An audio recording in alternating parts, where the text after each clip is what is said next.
Hi, everybody.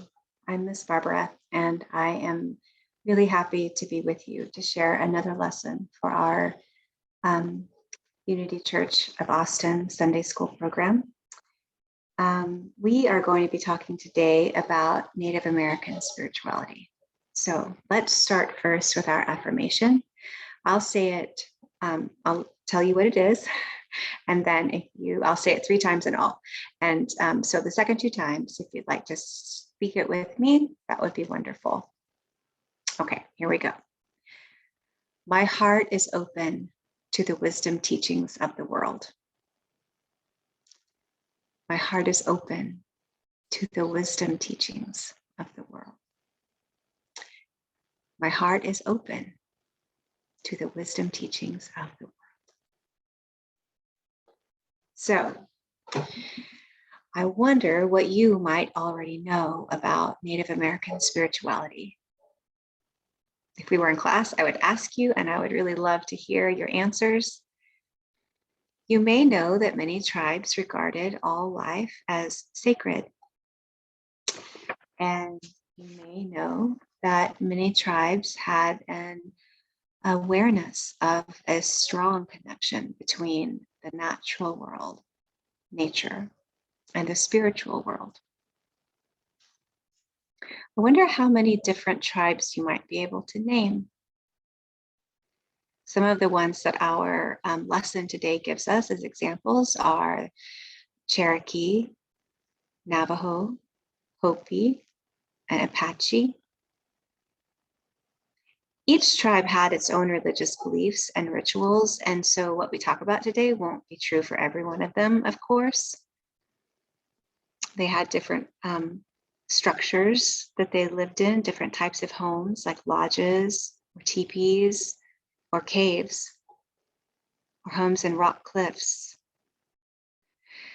Many lived in harmony and cooperation with nature. One of the examples our lesson gives us is the Cherokee. But the Cherokee spoke of rock people and animal people and plant people and two-leggeds. And that plant people purportedly had compassion for the two-leggeds and decided to provide cures for the sicknesses people got. So the healing qualities of plants were thought of as in this way, which is really lovely. I wonder whether you have a favorite part of nature, like a favorite tree or rock, or there's an animal that you really love, or kind of flower, or just a place to sit outside. In Native American spirituality, there is a belief that the Great Spirit, capital G, capital S, Great Spirit or God, dwells in all of these creatures, in all of nature, and in each of us. So we're going to read a story called Little Moon Goes Hunting. And you may already know this, but Native American children often were named after animals and qualities often. And the examples that our lesson gives us are running deer, laughing water, or brave bear. So that's true of the person that our story is about today. And one of the fun things in our lesson that you might want to try is to come up with what name you think would be best for you if you were trying to give yourself a name that was associated with animals or other qualities, which I think could be really fun. So let's just dive into our story. Little Moon Goes Hunting. The light of the full moon shone down on the boy, Little Moon, and he could hear night creatures wake up as the silver beams touched the earth. He was called Little Moon by his clan because he was born on a night like this one, when the moon was full and bright, 8 years before. He was 8 years old. The bright moonlight was a bridge between the sky spirit and the earth spirit, and Little Moon prayed for a dream to cross the bridge while he slept. He needed a dream to guide his hunt tomorrow. It would be the first time he would hunt alone, with only the bow and arrows he had made with his own hands. He had been hunting and fishing with his father and the other men of the clan, but tomorrow it would be his turn to show what he had learned.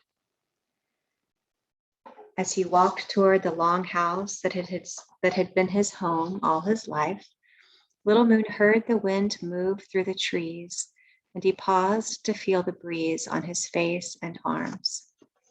The wind spirit was an invisible friend, soothing Little Moon's anxiety about tomorrow, gently encouraging him. The longhouse with the badger painted above the door was home to Little Moon's large family. It was warm and the air was smoky, filled with the familiar smells of the stew his mother had made for evening meal and the corn hanging from the beams to dry high overhead. The longhouse was built from the strongest trees of the forest, and Little Moon could feel the protection of the tree spirits all around him as he lay down on the sleeping platform near his little brothers. While he slept, the moon spirit sent Little Moon a dream. In the dream, he was in the forest, hiding behind a tree. He could smell the bark as he watched a small clearing, his bow ready. First a fox walked by, then a skunk, and then a badger. Each animal walked by without stopping or looking around, and Little Moon waited. After the badger, a large wild turkey appeared in the clearing. The turkey stopped and looked fearlessly at Little Moon, then walked 3 steps toward the tree he hid behind. Then Little Moon woke up. The sun had not yet started its journey across the sky world when Little Moon headed out of the long house into the woods. He was sure that the dream was a good sign. The animal spirits would help him in his hunt. He paused at the edge of the woods and raised his bow to the eastern sky. He prayed for the rising sun to give him wisdom. Then he turned toward the north and prayed for the cool wind to give him concentration and focus. He turned toward the west and prayed for the great water spirit to give him strength. Then he turned toward the south and prayed to the Earth Mother for peace on his journey. The woods were familiar to Little Moon, and he followed the path easily, even in the dark.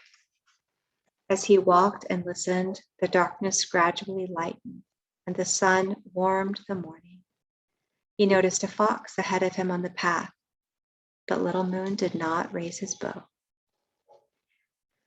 When he stopped at a stream, he saw a skunk also having a drink, but Little Moon just watched and let the skunk head home. A short time later, he spied a badger digging in a rotten log for grubs. The badger was the spirit animal that his clan had adopted generations ago, and Little Moon watched for a while, but then went down the path. He reached a small clearing in the trees. In the center of the clearing was a large turkey. Remembering his dream, Little Moon slowly raised his bow and set an arrow. The turkey calmly turned its head and looked at Little Moon. Little Moon felt a deep peace in his heart as he felt the spirit of the turkey offer itself. He prayed the prayer of gratitude and thanksgiving to the turkey and the great mystery that is the source of all life. The arrow flew from the bow straight and true. The turkey's spirit soared. Little Moon's heart was glad that his hunt would help feed his brothers, his grandmother, and everyone at his hearth. The turkey was so heavy that Little Moon tied it to a strong stick to carry it over his shoulder. A bird this large would provide nourishing food for the whole clan. Little Moon walked into the village when the sun was high in the sky world, and his family and friends shouted out their greetings. He could see his friends coming from their longhouses and stopping their games and chores to run over and congratulate him on his first successful hunt. The entire village celebrated the hunt together, and they all approved of Little Moon's new name. The elders gave him the name Big Feather and tied a feather from the turkey in his hair. Big Feather danced to the drums and gave thanks to the spirit of the turkey and the great mystery, the source of all life.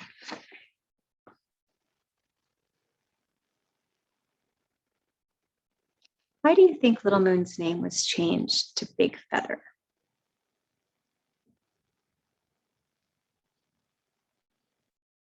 Maybe because what he did that day and that what we just read about, that first hunt on his own at 8 years old, was a very important moment in his life. Important enough that the name that he went by would be changed. Do you think Little Moon would shoot a turkey for fun?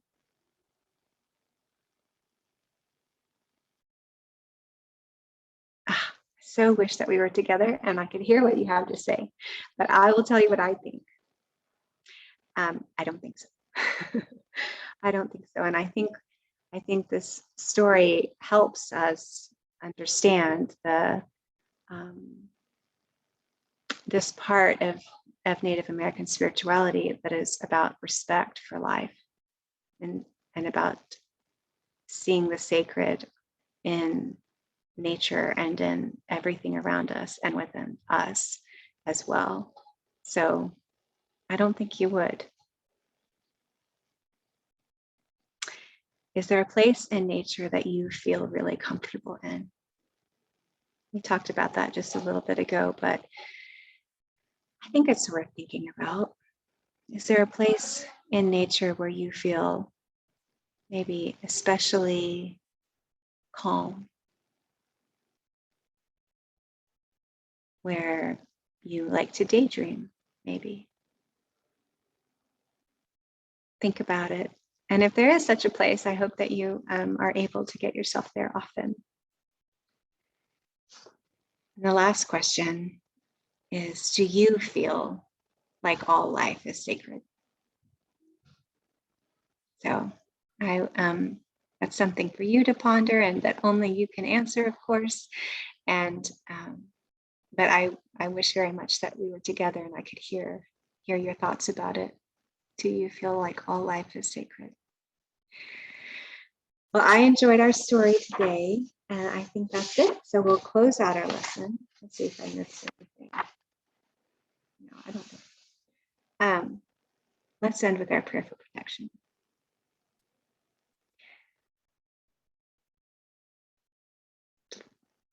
Light of God.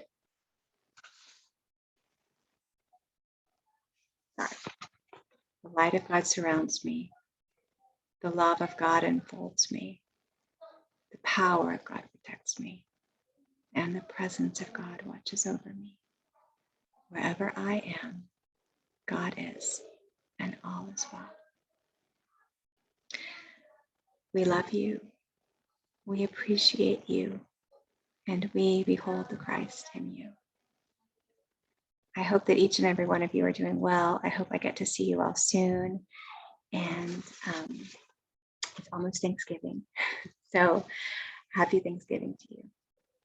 Until next time, bye-bye.